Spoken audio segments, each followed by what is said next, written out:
And welcome to another episode of the Michigan Sports Truth Podcast on Stables Media. I'm Taylor Phillips. Follow me on Twitter and Instagram at DT2Phillips. Follow Ed Smith on Twitter and Instagram at EdSmith313. He's with us as well. And Frank Vajner with us. Follow him on Twitter and Instagram at Frank_Vajner, VAJCNER. Let's go to our opening statement. Ed, we'll start with you and then we'll go to Frank. Ed, what is your opening statement? If I were to pick an opening statement for this week, it would be about how the Tigers, after a much bewildered week, got themselves a bit of a pick-me-up, in my opinion, by what they were able to do in this past Sunday nights and beyond MLB Draft. All right. Frank, what is your opening statement? Well, if I was to pick an opening statement, it would kind of be they are who we thought they were in regards to the Tigers. Granted, they did have a couple of good months in May and June, but then we kind of see it all fall back down again with getting swept by the Minnesota Twins. And now we can only hope that their latest haul in the MLB Draft has gotten them to where they should be continuing on their road to a rebuild. All right. My opening statement, the Tigers, of course, made their improvements, but still, we just don't think they're contenders yet. But that's all we'll talk about, just Tigers. But before we get started, this is June 14th. This is July 14th, 2021. This and every other episode is sponsored by the Viget Sports mobile app. This and every other episode is sponsored by the Viget Sports mobile app, where great fans cover. Sign up with the referral code STABLES. Download it from the Apple App Store or Google Play, whichever provider you have with your phone. Again, the Viget Sports mobile app, where great fans cover. Sign up with a referral code STABLES. So let's get started with the MLB Draft, how the Tigers did. They drafted plenty of pitchers, including Jackson Jobe from Heritage Hall High School in Oklahoma City at 3rd overall, when a lot of Tiger fans thought they should have picked Marcelo Mayer at shortstop at 3rd overall instead. We'll go to Ed and then Frank. I mean, it was tough to choose, but should we gone with either a pitcher or a shortstop? Either one was good, but Ed, which one was better? You know, at the moment, it's a little bit of a double-sided question, because it's like you want to compare how they're going to be at 5 years from now, but you want to do it right now. So you can't make that type of judgment or decision or grade, if you will, of what that was.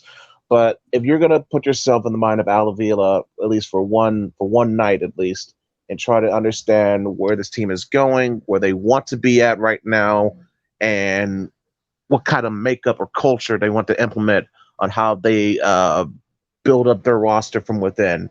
And to me, that perfectly explains why they did what they did on Sunday, what they did out for the majority of this draft, which was take the best available arms, because not only can you add more depth and build upon to your starting rotations as to where it becomes a magnificent strength for your team, you're also at the same token trying to figure out what pieces fit where in terms of relief pitching, and which in turn will lead to a much improved and much needed improvements to the bullpen. So that's one aspect to look at it. And I think you would see that not just, frankly, in the later rounds as well, but not just that, but all throughout the draft, really. But most importantly, with the first two selections, the fact that they made a big emphasis to take pitchers. Let's go with Jackson Jobe. I think the fact that, to me, this may have been a guy that they were having their eyes on for quite a while. I think Jeff Seidel had it mentioned in the free, not just this week, but last week as well. This is a guy on their radar. He seems to fit what they want and what they need, frankly. He's a kid who, yes, he's a high schooler. There's a lot of risk, a lot of reward, potential boomer bust in regards to Jackson Jobe and how you describe him, especially compared to who was available and other pitchers beside him. But I think, for what it's worth, I think they got a good piece here.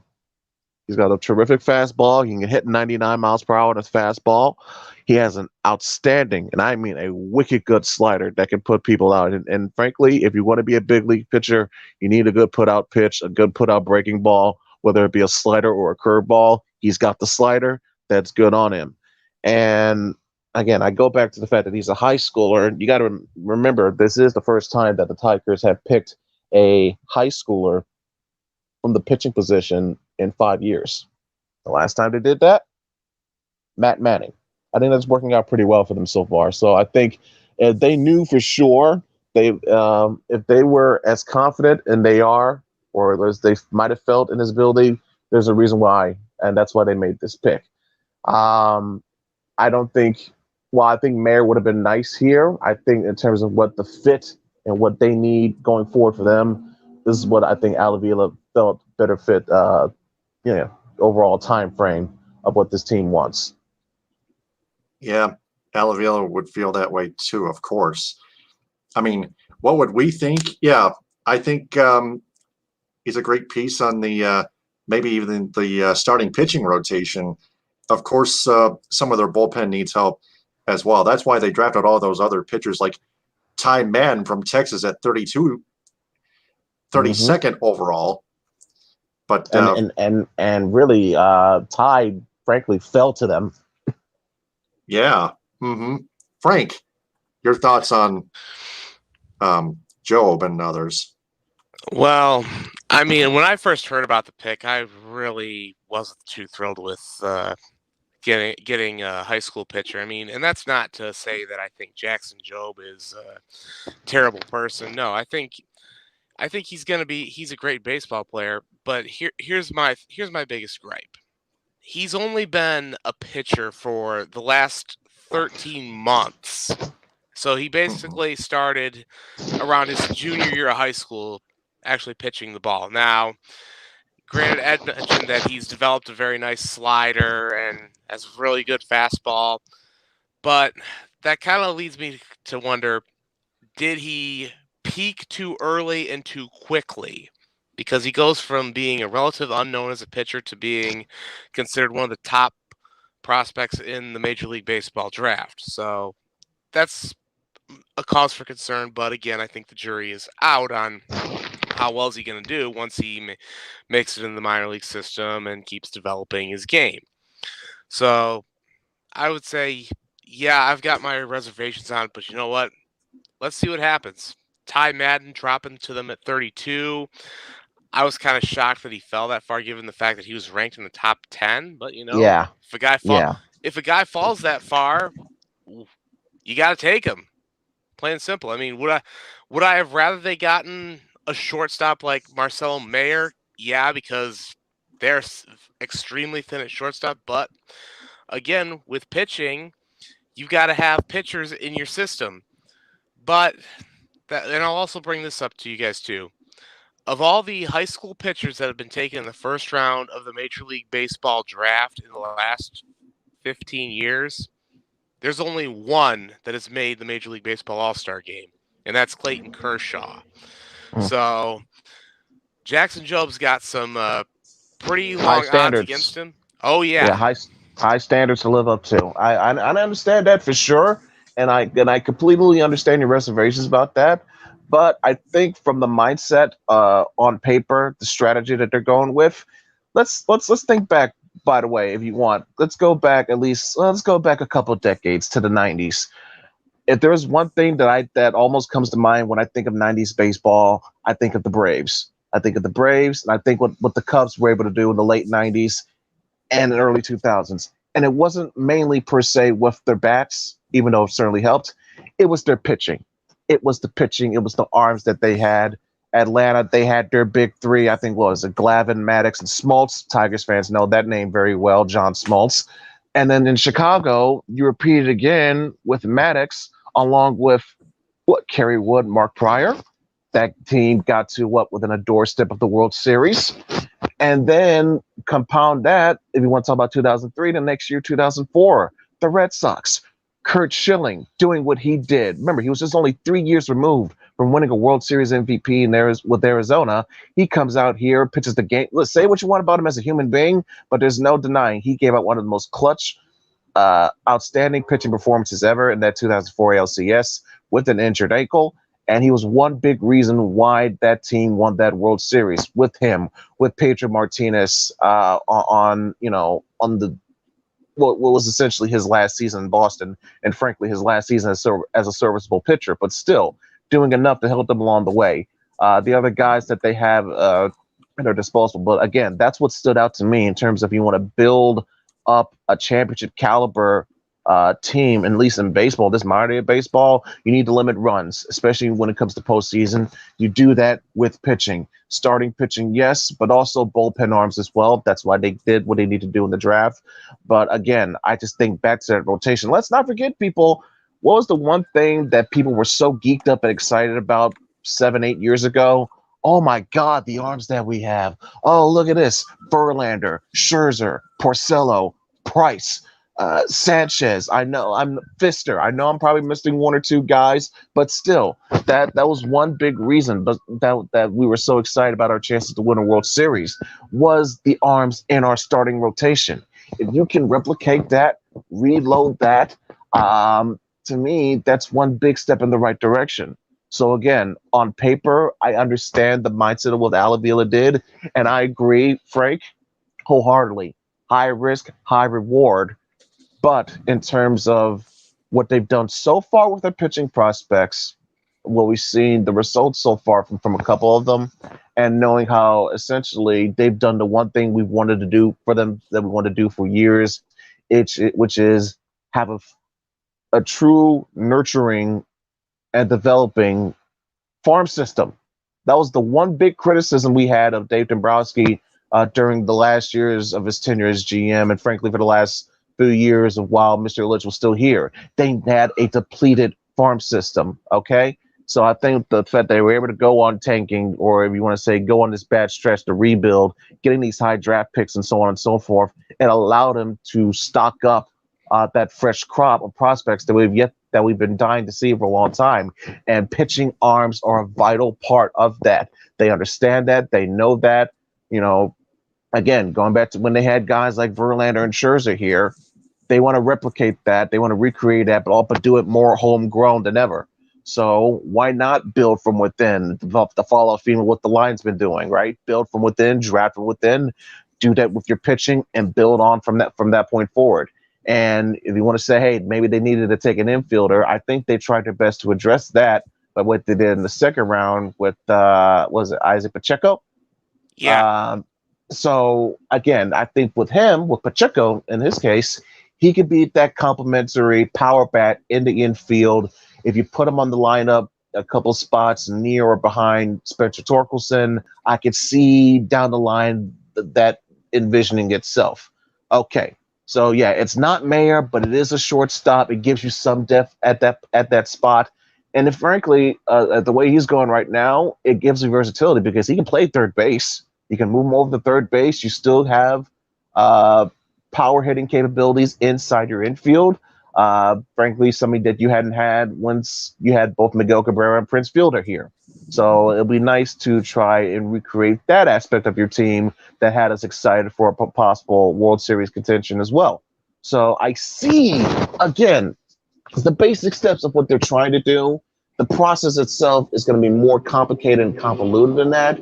But in terms of what they did in the first round, grabbing the pitchers they need to grab, and not just the first round, but subsequent rounds after that, I think, what was it?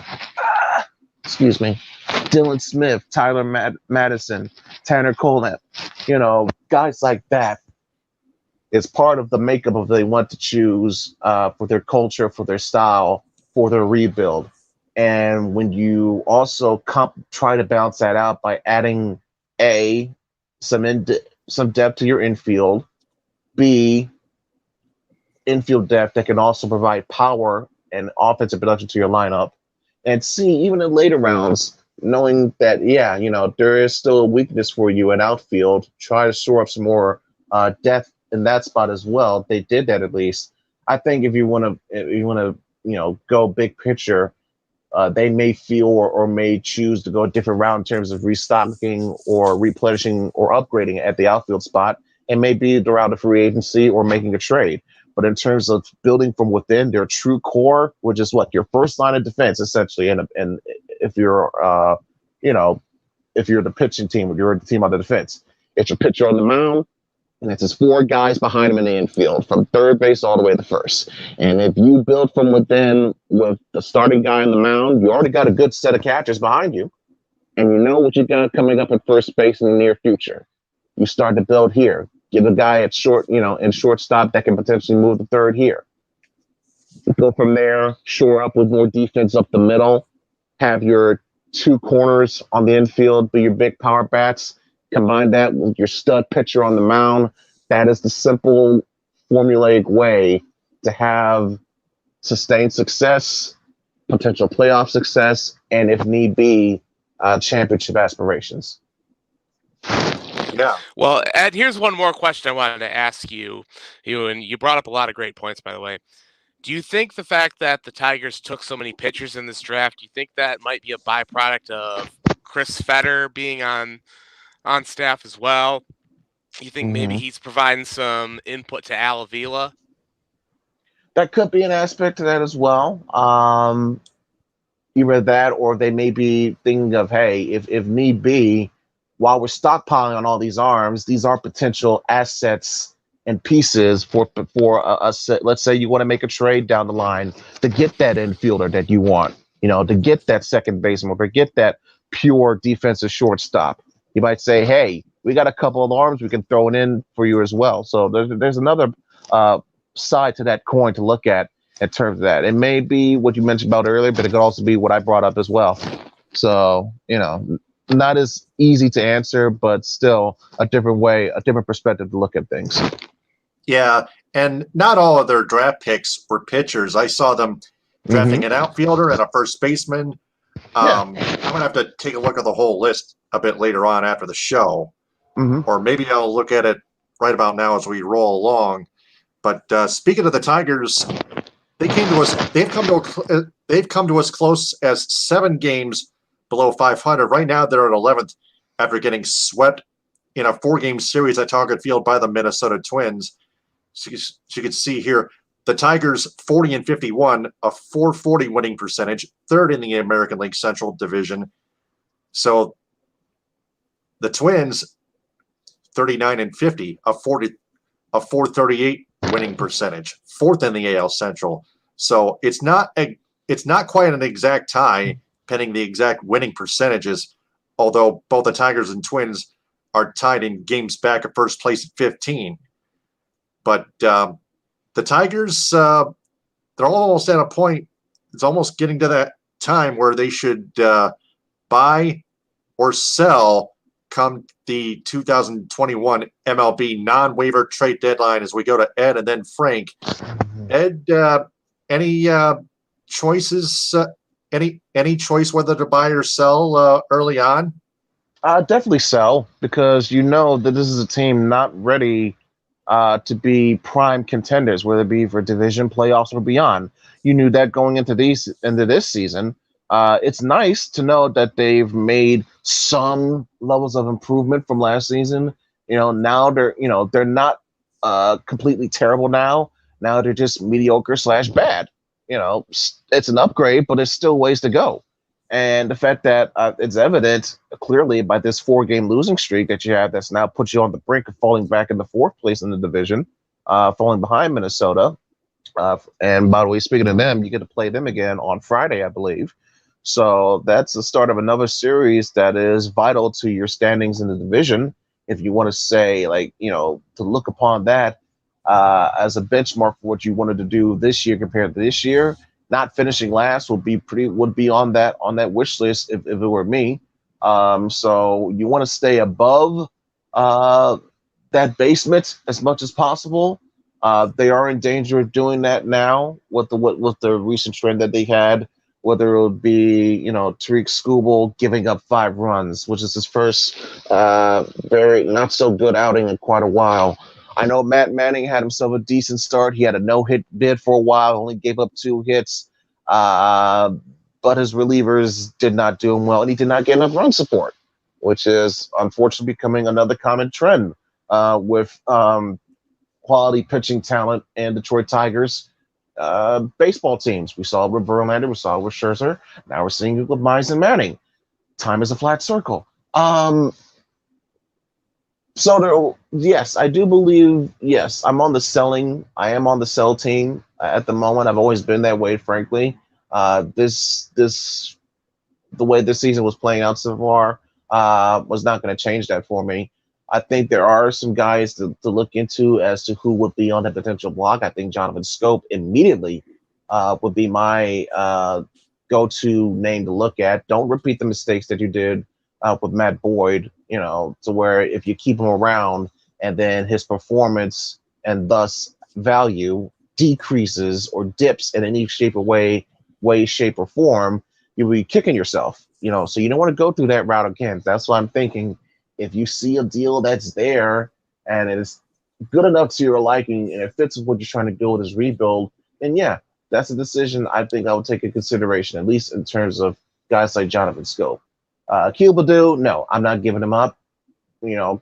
Obviously he's had cooled down significantly, but I'm sure if there was a team out there that wanted to take a flyer on him, they may offer. But yeah, he's one of the guys I would keep around, admittedly. Yeah, the Tigers need Baddoo. Yeah, and in terms of pitching guys, like frankly, I want to keep the guys I know that are good. I want to keep them because that's the only good arms we got. Obviously, we still need to make improvements and when to cut bait and switch here and cut this guy, release this guy, or trade this guy or whatever. But in terms of your good arms, I'm holding on to them as much as I possibly can and hope that the talent that I'm bringing up through the draft and through the minors is going to be more than substantial for my bullpen. By the way, for a brief note on Matt Manning, I believe they optioned him to Toledo. I think he's going to be there for a start or two. Promoted him up? No, optioned him to Toledo. But that's right. Yeah, that's right. He pitched in the majors. That's right. Yeah, but they'll be bringing him back. Yeah, but they'll bring Manning back after a couple starts or something. More than likely, he'll be part of the 40-man when they expand the rosters in September. So there's nothing to worry about there. I'm hoping that Spencer Torkelson will be on that 40-man as well, but that's still yet to be seen. But yeah, I'm on the sell. I will be thinking sell, and Jonathan Scope will be at my trade block. Yeah, and for Matt Manning, it'll depend on how he fares in his couple outings in Toledo with the Mud Hens before the Tigers ever consider bringing him back to the major league level. Frank, I would say you would sell as well if you're the Tigers. I would too. Well, you're absolutely right. I've been in the sell camp ever since the beginning of this year, and if you want to go back to the last few seasons, I think they need to sell off pieces to get some more assets. I mean, Jonathan Scope, I would say, is probably your best trade chip right now for somebody looking to add another bat to the lineup, or maybe you have an infield spot. You can get some depth there. Pitching wise, I mean, probably before the season began, I would have said Matt Boyd is probably your guy, but unfortunately he's injured. So you obviously can't move him. Akil Baddoo, I'm probably 50-50 on whether to trade or keep him. I know he's kind of cooled down since his really hot performance the last couple of months or so. But I think if a team wants to offers the right price for him, then yeah, I think maybe you possibly move on from him. But either way, I think he could probably stay or go. We'll just wait and see what happens with Baddoo. And beyond that, I don't honestly see anyone else being moved. So unless of course somebody's willing to just say, you know what, we'll take on Miguel Cabrera's contract just so he can go have a chance at winning a championship and getting in the ring. But I don't think that's going to happen at all. Right. Yeah, right. Unless the Houston Astros say, "Hey, yeah, we'll reunite Miggy and JV one last dance." Yeah. It's gonna be like Pujols to the Dodgers. Sure. Yeah, we talked about Justin Verlander. We talked about Justin Verlander thinking about coming back to Detroit. By the way, like a couple to 3 weeks ago, can't remember when, but we did talk about that. Well, like I said, he is, I believe, a free agent after this season. So yes, he is. So he'd be free to make whatever decision he would want to do. I don't know if he'd be willing to come back to this iteration of a Tigers team because I do think in Verlander's mind that he still wants to be on winning teams as much as possible. I think he still feels he can contribute to a winning team, so he doesn't want to waste that on a still rebuilding Detroit team. But let's say he's in the last year or so of his career. He knows for sure whatever's coming up is going to be it for him. Hell yeah, I could see him wanting to finish in Detroit because, again, we mentioned before, but we'll mention it again. He does have love for this city, for this area, for the fans, for this team, yada, yada, yada, etc. It's worth noting of how by the book he was or how close to the chest he was about not wanting to be traded until the 11th hour. The deadline had almost passed before he finally relented and asked for that trade or accepted that trade to Houston. And obviously it paid off for him. It was the best decision he could have ever made for his career. Now he can say he will not retire without a ring. So I think now that he's got that one big accomplishment out of the way, he's already got the 300 wins. He may be, I believe he's close to, or it's either the 300 strikeouts, 3,000 strikeouts he's already got, but he's close to the 300 wins. I forget which one. I know it's one of those two. It slips my mind at the moment. But anyway, right. I digress. Yeah, I could see, we mentioned with reuniting him as a joke, obviously. I don't see anybody wanting to ask for Miguel Cabrera at this point of his career, how he's performing, and with that contract. Now, the only reason I could see something, like I mentioned, like how Albert Pujols went to the Dodgers, is that the Tigers DFA him, and I don't think that's going to be happening. So, right. Yeah, not with that albatross of a contract. No. Okay, the Angels were willing to eat that money for Pujols. Okay, they're in Cali. Okay, we're in Michigan. We're in different rules. We're playing by different rules on that one. Yeah, it kind of seems that way. Yeah, Miguel Cabrera has got an 8-year contract, like a contract extension, more like that, like as Dave Dombrowski signed him to. Yeah, that's albatross right there. Plus a 2-year option worth $30 million per year. Ooh, as I looked up on the Spot Track app. I mean, don't get me wrong. I like the fact that Miggy has rebounded. He had an absolute crater of an April and May, but I thought he rebounded in June. He's getting much closer to the 500 home run club. I think he's less than about 70 or so hits away from 3,000 hits. So yeah. He's making strides, and that's encouraging. You want to see that, especially with him at this stage of his career where now he's the veteran. He's that mentor for the guys that's next after him to look up to, guys like Spencer Torkelson, guys potentially like Isaac Pacheco. So you need that presence in there to help usher them in and teach them and help guide them of what's going to be there for them, because they're up next for the next decade, Lord willing, to be the frontiers of that next generation of Tigers baseball at that vital aspect and position of where guys like Cabrera once were. So it's important to still have him, I think, for development purposes, to have him like that for our young guys on the roster. Yep. Cabrera's contract, I was gonna say originally last through 2023. The 2-year option through 2025. I think 2023 is going to be this. Now, you said 2-year option. Is that club option or player option? I think, man, I'm not sure. I'm going to have to look that up again. Because if it's club option, that makes things interesting. Player option, I could see him taking those last 2 years. But if it's club option, oh my. Yeah, his I can send it to you guys right now in a screenshot and send it to you guys on Messenger right about now on our private chat. Right now it's sending and it is sent. So there you go.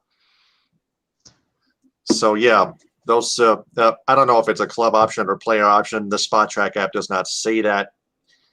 Or at least I can't find it, but it's a 2-year option through 2025, worth $30 million per year, $60 million total. So, because if it's club, then that means after 2023 they can basically say bye-bye. Yeah. So I mean, in all seriousness, that's why I hope that he gets to 500 home runs and 3,000 hits. But I think he'll be able to do that before that contract expires, and then it becomes up to whatever option it is. Right. I'm sure that would not take that long. Besides, he'll be catastrophe.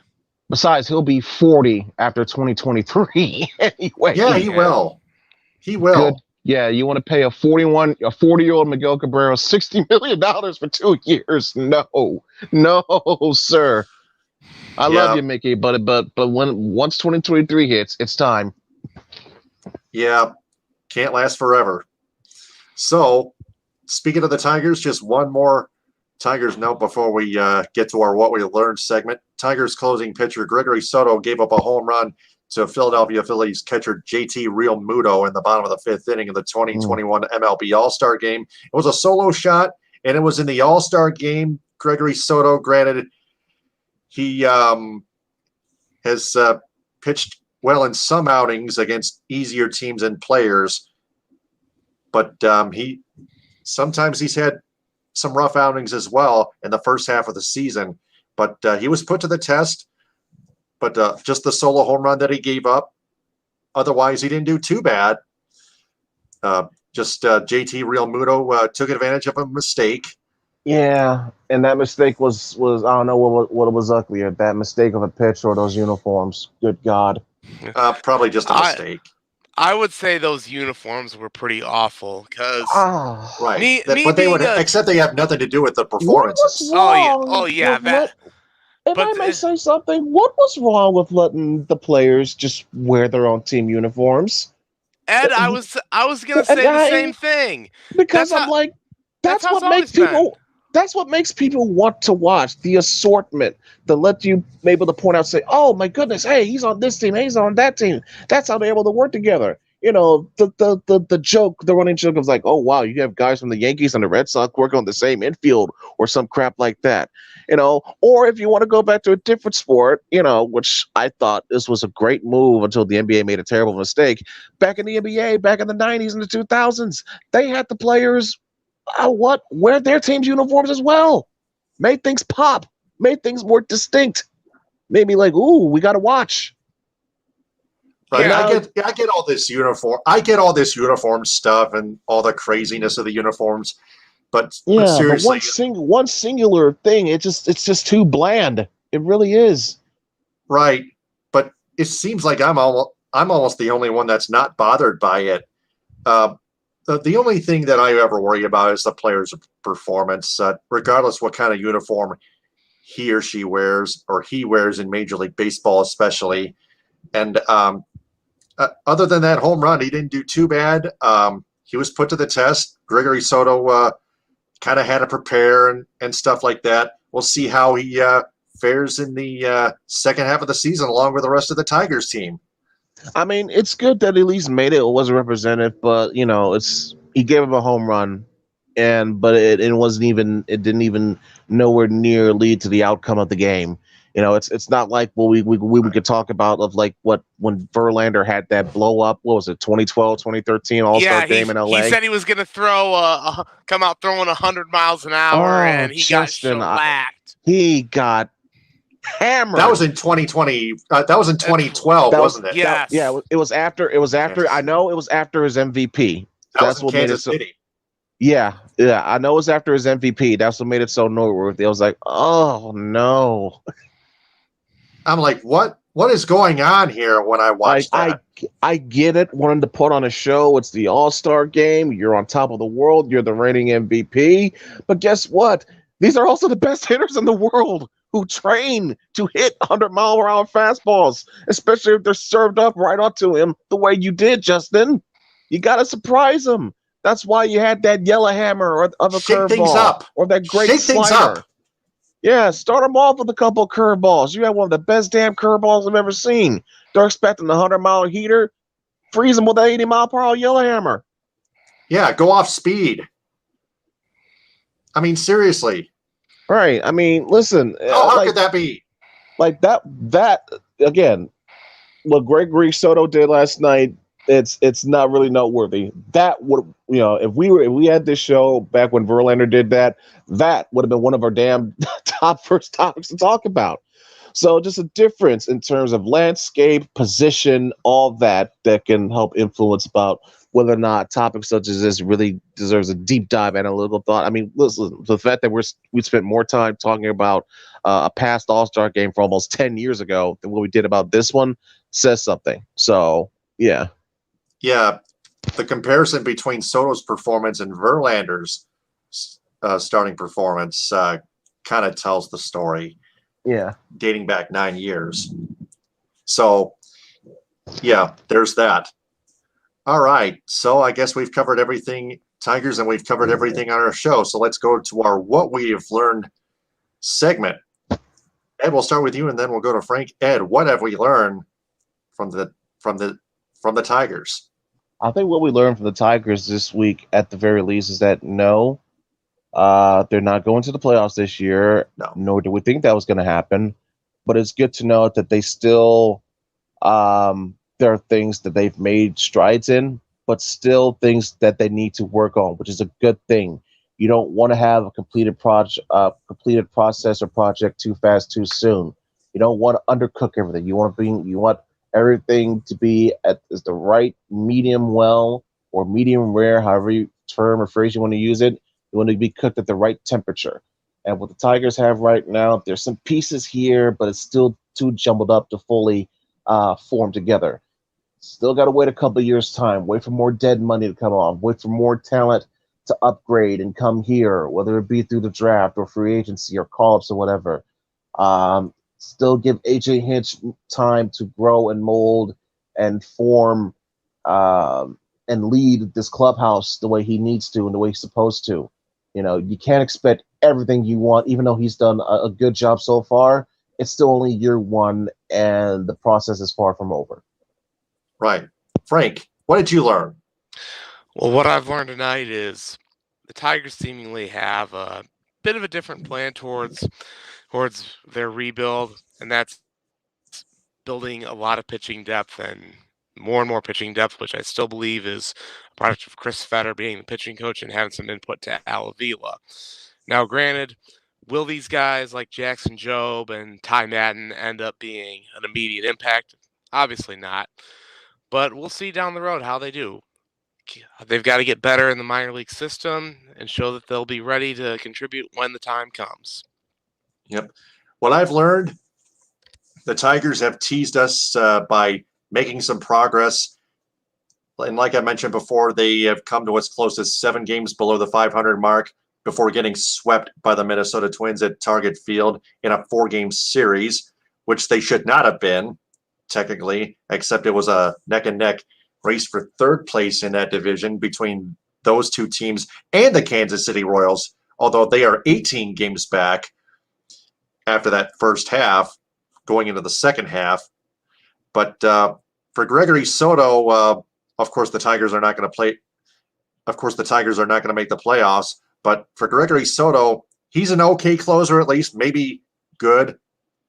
Sure, he's had a few rough outings, but I don't think he's that terrible. He may be good or average, but just not quite elite. JT Realmuto put him to the test by taking him deep in the All-Star game. But other than that, Gregory Soto finished that 5th inning. He had the durability. He had thicker skin. He can take it. Besides, the American League still won 5-2 in that All-Star game. But for the Tigers, they need to get rid of Nico Goodrum. Like I mentioned in my Independent Edition episode, the latest, he cannot field the ball cleanly, and he cannot protect the strike zone the right way. He has a 220 average and a 640 something OPS. And those batting statistics are still not good at all, or to say the least, not good enough. So that's our What We Have Learned segment. And before we go, we want to remind everyone that this show is sponsored by the Viget Sports mobile app, where great fans cover. Sign up with the referral code STABLES with a capital S and the rest of the letters being lowercase, including the letter B in the middle as in billionaire. Available from the Apple App Store or Google Play. Download the Viget mobile app where great fans cover. Sign up with the referral code STABLES with a capital S and the rest of the letters being lowercase, including the letter B in the millionaire, including the letter B in the middle as in billionaire. So, gentlemen, excellent job as always. We'll be back next week. That concludes another fine episode of the Michigan Sports Truth Podcast. For Ed Smith and Frank Vazner, this is Taylor Phillips. Follow me on Twitter and Instagram at DT2Phillips with 2 L's. Follow Ed Smith on Twitter and Instagram at EdSmith313. And follow Frank Vazner on Twitter and Instagram at Frank_Vazner, VHACNER. And follow our show on Twitter, Periscope, and Instagram at Michigan_Truth. And like it on Facebook, the Michigan Sports Truth Podcast. Thanks very much for downloading and sharing. And remember, the truth is out there. TTFN, ta-ta for now. Power to the people. Hit them with a hind. We rest our case. Stay safe.